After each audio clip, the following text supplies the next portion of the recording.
राज्यातील नगरपरिषद नगरपंचायत निवडणूक प्रचाराचा सुपर संडे असणार आहे। प्रचारासाठीचा हा शेवटचा रविवार आहे, त्यामुळे जास्तीत जास्त मतदारांपर्यंत पोहोचण्याचा राजकीय पक्षांचा प्रयत्न असणार आहे। आणि या निवडणुका कार्यकर्त्यांची निवडणूक असली तरी त्यानिमित्तानं बड्या राजकीय नेत्यांची प्रतिष्ठा पणाला लागली।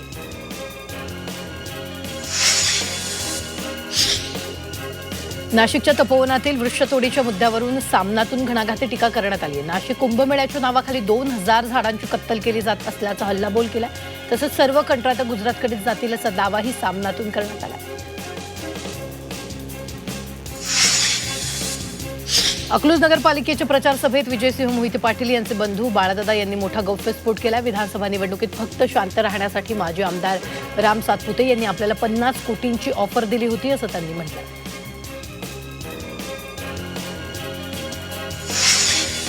यवतमाळ नगर परिषदेसह दिग्रस, पांढरकवडा आणि वणीमधील काही प्रभागांमध्ये निवडणूक कार्यक्रम लांबणीवर जाण्याची दाट शक्यता वर्तवण्यात येते। ज्या ठिकाणी तांत्रिक चुका झाल्या तिथे निवडणुकीसंदर्भात निवडणूक आयोगानं नव्यानं कार्यक्रम दिला असून आता निवडणूक 20 डिसेंबरला होणार आहे। निवडणूक प्रक्रिया लांबणीवर पडण्यामागे न्यायालयीन कारण असल्याचं समोर आलं। रायगड जिल्ह्यात नगरपरिषद निवडणुकीचा प्रचार शिगेला पोहोचलाय। नेत्यांमध्ये आरोप प्रत्यारोपाच्या फैरी सुरू आहेत। रायगडमध्ये शिवसेना आणि राष्ट्रवादीतील वाद सर्वश्रुत आहे। खासदार सुनील तटकरेंनी आमदार महेंद्र दळवींवर हल्लाबोल केला, तर मुरुडच्या सभेत बोलताना त्यांनी अलिबाग मेडिकल कॉलेजवरून दळवींवर निशाणा साधला। जालन्याच्या पालकमंत्री पंकजा मुंडेंनी मंजुरी दिलेल्या 70 कोटी रुपयांच्या कामाला स्थगिती देण्यात आली आहे। उच्च न्यायालयाच्या औरंगाबाद खंडपीठानं कामांना स्थगिती दिली आहे। एक प्रकल्पाचं काम 5 जणांना वाटल्याबद्दल खंडपीठानं आश्चर्य व्यक्त केलं। खंडपीठात याविरोधात जनहित याचिका दाखल करण्यात आली। सातारा जिल्ह्यातील फलटण आणि महाबळेश्वर नगरपरिषद निवडणुका उच्च न्यायालयाच्या निर्देशानुसार रद्द करून पुढे ढकलण्यात आल्या। अर्ज छाननी संदर्भात दाखल झालेल्या अपिलांवरील प्रक्रियेत झालेल्या त्रुटींमुळे हा निर्णय घेण्यात आला। उच्च न्यायालयानं नियमांचं पालन न झाल्याचं नमूद करत दोन्ही नगरपरिषदांच्या निवडणूक कार्यक्रमाचा नवीन सुधारित कार्यक्रम जाहीर करण्याचे आदेश दिले।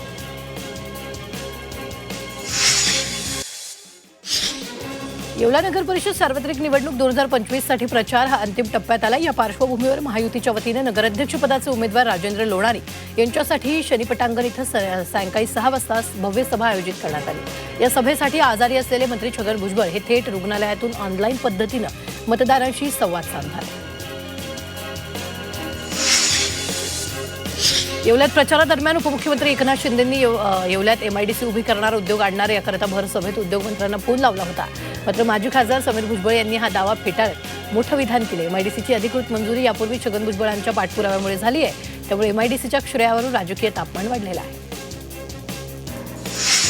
पर्यावरण मंत्री पंकजा मुंडे जळगावच्या मुक्ताईनगर दौऱ्यावर आहेत। यावेळी मुंडेंनी कोथळी येथील संत मुक्ताईंच्या समाधी मंदिरात संत मुक्ताईचं दर्शन घेतलंय, तसंच मुक्ताईची महाआरती करून भाजपच्या विजयाचं साकडं घातलंय।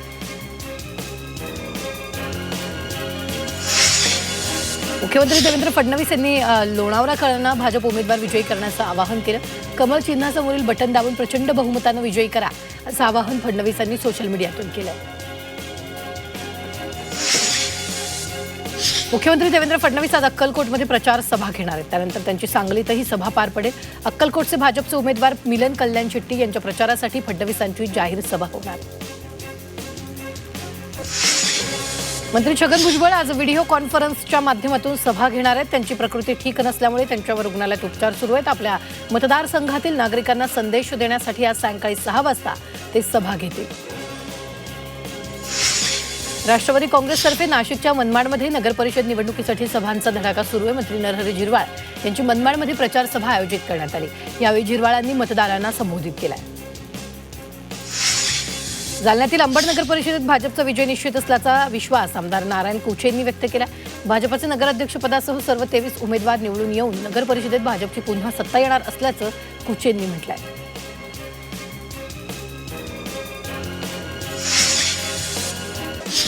शिरूर नगर परिषद निवडणुकीसाठी राष्ट्रवादी काँग्रेस शरद पवार पक्षाच्या उमेदवारांच्या प्रचारार्थ खासदार डॉक्टर अमोल कोल्हे यांनी प्रचार रॅली काढली आहे। यावेळी त्यांनी जोरदार शक्ती प्रदर्शन करत रॅली काढली। या भव्य रॅलीत माजी आमदार अशोक पवारांसह नगराध्यक्षपदाचे उमेदवार अलका खांडरे उपस्थित होते। नांदेडमधील मुखेड आणि धर्माबाद नगरपालिकेची निवडणूक पुढे ढकलण्यात आली आहे। निवडणूक आयोगाच्या आदेशानं ही निवडणूक पुढे ढकलण्यात आली आहे। आता या ठिकाणी 23 तारखेला मतदान होणार असून 24 तारखेला मतमोजणी होणार आहे। तसंच भोकर, कुंडलवाडी आणि लोहा नगरपालिकेतील एका जागेवर निवडणूक पुढे ढकलण्यात आली आहे। मावळच्या वडगावमध्ये ईव्हीएमची चाचणी पूर्ण झाली. यावेळी मतदान पथकांना मशीन हाताळण्याचं प्रशिक्षण देण्यात आलं. पोलीस बंदोबस्तात मतदान साहित्य मतदान केंद्रावर जाणार आहे. नगर परिषद निवडणुकांसाठी प्रशासन सज्ज झालंय. पालघरच्या जवाहर नगर परिषदेत नगराध्यक्षपदांसह 20 नगरसेवक पदांसाठी निवडणूक होणार आहे. निवडणुकीत भाजप, शिवसेना आणि महाविकास आघाडी अशी तिरंगी लढत होणार आहे. तिन्ही पक्षांनी जोरदार प्रचार केल्याचं पाहायला मिळतंय. पालघरच्या वाडा नगरपंचायत निवडणुकीत भाजप, शिवसेना आणि महाविकास आघाडी अशी तिरंगी लढत होणार आहे. या ठिकाणी नगराध्यक्ष आणि 17 सदस्य निवडले जाणार आहेत. निवडणुकीसाठी तिन्ही पक्षांकडून जोरदार प्रचार करण्यात आलाय. पालघर जिल्ह्यातील 3 नगरपरिषदा आणि 1 नगरपंचायत अशा सर्व ठिकाणी भाजपलाच यश मिळेल असा विश्वास खासदार हेमंत सावरांनी व्यक्त केला. भाजपनं चांगले प्रभावी उमेदवार रिंगणात उतरवले असल्याने विजय निश्चित असल्याचं सावरांनी सांगितलंय. नाशिकमध्ये सिडकोतील प्रभाग क्रमांक 24 आणि 31 मध्ये सर्वाधिक मतदार याद्यांवर हरकती दाखल झाल्यात. आतापर्यंत जवळपास 3000 हरकती दाखल झाल्यात. नाव, पत्ता, नवीन नोंदणी अशा विविध तक्रारी दाखल झाल्यात. पुणे आणि पिंपरी चिंचवडमध्ये निवडणुकीसाठी 33,000 कर्मचाऱ्यांची गरज आहे. पुण्यातील 4,000 मतदार केंद्रांसाठी 22,000 तर पिंपरी चिंचवडमधील 2,000 केंद्रांसाठी 12,000 कर्मचारी लागणार आहेत. वाढलेली मतदान केंद्र आणि ईव्हीएममुळे कर्मचाऱ्यांची गरज भासणार आहे.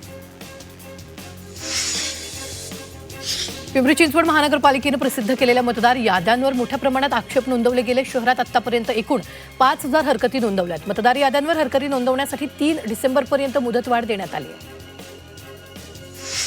सोलापूर जिल्ह्यातील अकलूज नगरपालिकेच्या शेवटच्या प्रचार सभेत राष्ट्रवादी काँग्रेस शरदचंद्र पवार पक्षाचे नेते विजयसिंह मोहिते पाटील सहभागी झाले. यावेळी त्यांनी नगराध्यक्ष आणि नगरसेवक पदाच्या उमेदवारांना विजयी करण्याचं आवाहन केलं.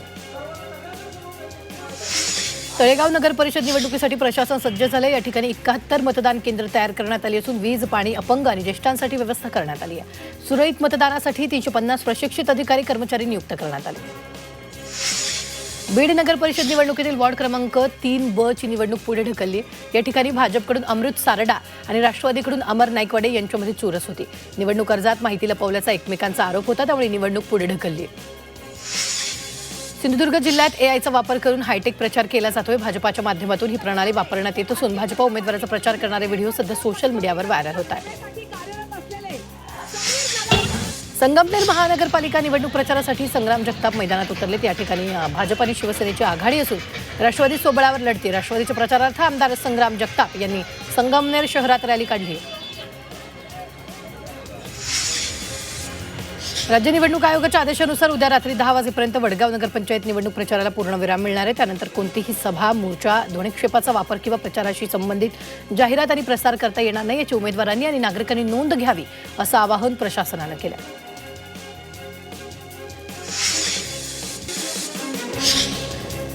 झोपडपट्टी पुनर्वसन प्रकल्पांतर्गत उभारण्यात येणाऱ्या घरांचंही आता लॉटरीनं वितरण होणार आहे आणि या पद्धतीमुळे वशिलेबाजीला चाप बसू लागलाय.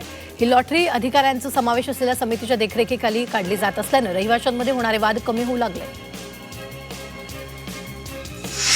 नवी मुंबई महापालिकेने मालमत्ता कर थकबाकीदारांना नोटिसा बजावल्या. दिलेल्या मुदतीत कर न भरल्यास जप्तीची कारवाई केली जाणार आहे. नवी मुंबई महापालिकेच्या उत्पन्नात मालमत्ता कराचा महत्त्वाचा वाटा आहे. म्हाडाकडून दुकानांपाठोपाठ आता मुंबईतील भूखंडाचा लिलाव होणार आहे. विविध वापरांसाठी शाळा, रुग्णालयांसह इतर सुविधांच्या 16 भूखंडांची विक्री होणार आहे. येत्या 15 दिवसात यासाठी जाहिरात प्रसिद्ध केली जाण्याची शक्यता आणि या भूखंड विक्रीतून मंडळाला कोट्यवधी रुपयांच्या महसुलाची अपेक्षा आहे. संभाजीनगरच्या बनावट IAS अधिकारी कल्पना भागवतच्या प्रियकराच्या भावाला पाकिस्तानमधून भारतात आणण्यासाठी प्रयत्न सुरू असल्याची माहिती समोर आली आहे. या प्रकरणात पाकिस्तान, अफगाणिस्तान देशाशी संबंध आल्यानं आता NIAची मदत घेतली जाणार आहे. पंजाब नॅशनल बँक फसवणूक प्रकरणातील मुख्य आरोपी मेहुल चोक्सीला विशेष न्यायालयानं दिलासा देण्यास नकार दिलाय. आर्थिक फरार गुन्हेगार घोषित करण्याची ईडी कारवाई रद्द करण्याची चोक्सीची याचिका विशेष न्यायालयानं याचिका फेटाळली. बेल्जियममध्ये झालेल्या अटकेनंतर चोक्सीनं विशेष PMLA न्यायालयात हा अर्ज केला होता. पुण्यात PMPच्या चालक आणि वाहकांना आग प्रतिबंधक प्रशिक्षण देण्यात आलं. बसला लागलेल्या आगीच्या घटनांच्या पार्श्वभूमीवर सुरक्षा उपाय म्हणून प्रशिक्षण दिलं जात आहे. सर्व डेपोतील चालक, वाहक आणि वर्कशॉप कर्मचाऱ्यांना अग्निशमन उपकरणं हाताळण्याचं प्रशिक्षण दिलं जात आहे.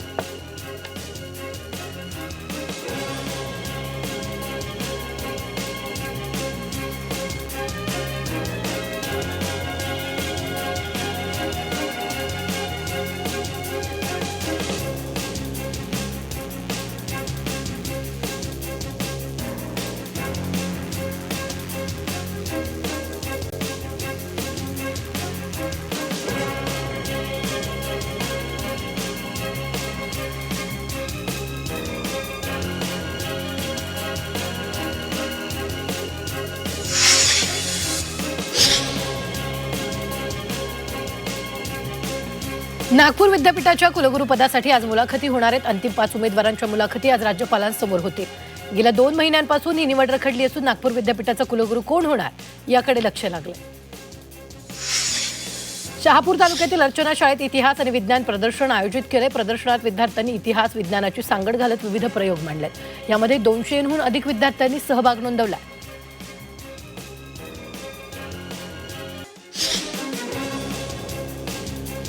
डॉक्टर बाबासाहेब आंबेडकर यांच्या महापरिनिर्वाण दिनानिमित्तानं 3 ते 5 डिसेंबर दरम्यान डॉक्टर बाबासाहेब आंबेडकर टूर सर्किटचं आयोजन करण्यात आलं. दादर चैत्यभूमीला भेट देणारे पर्यटक तसंच अनुयायींसाठी टूर सर्किट निःशुल्क असल्याची माहिती मंत्री शंभूराज देसाईंनी दिली आहे.